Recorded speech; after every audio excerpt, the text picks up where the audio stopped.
Hello बच्चों, आज कार्यपत्रक 43 में विषय प्रेमचंद के फटे जूते, लेखक हरिशंकर परसाई जी द्वारा रचित कहानी का जो अगला गद्यांश है उसको हम पढ़ेंगे और उससे संबंधित प्रश्नों के उत्तर पर चर्चा करेंगे।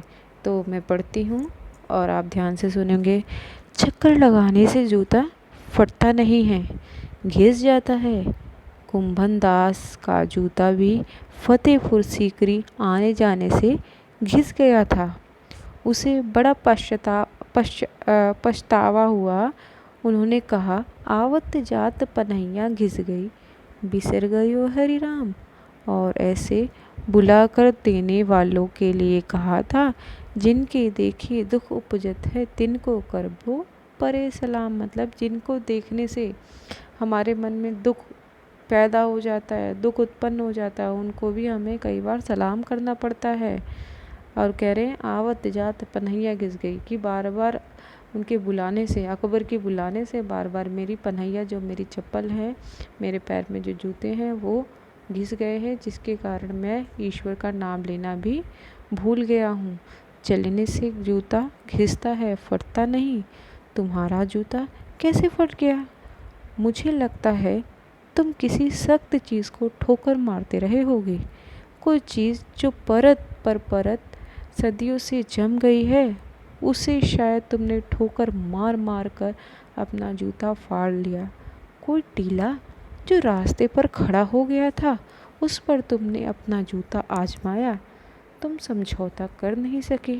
क्या तुम्हारी भी वही कमज़ोरी थी जो होरी को ले डूबी?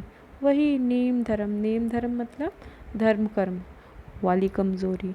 नेम धर्म उसकी भी जंजीर थी, मगर तुम जिस तरह मुस्कुरा रहे हो उससे यही लगता है कि शायद नेम धर्म तुम्हारा बंधन नहीं था, तुम्हारी मुक्ति थी। तुम्हारी यह पाँव की अंगुली मुझे संकेत करती सी लगती है। जिसे तुम घृणित समझते हो, उसकी तरफ हाथ की ही नहीं, पाँव को उंगली से इशारा करते हो। आप देखो, प्रश्न के उत्तर करेंगे हम।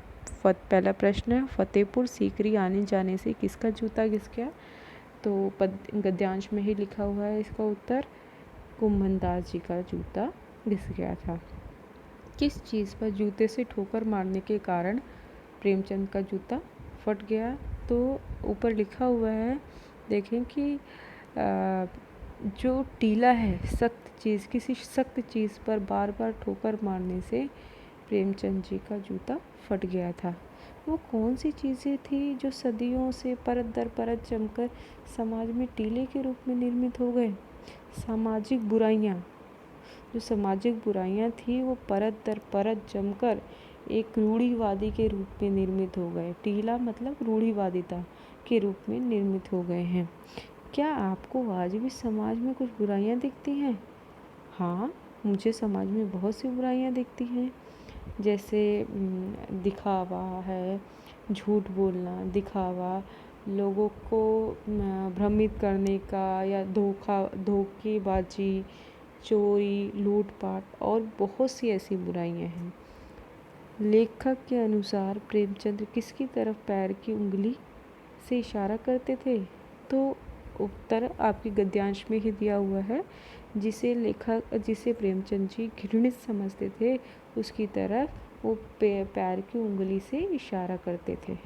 ठीक है, तो थैंक यू बच्चों, समझ में आ गया होगा आशा करती हूँ। Thank you so much.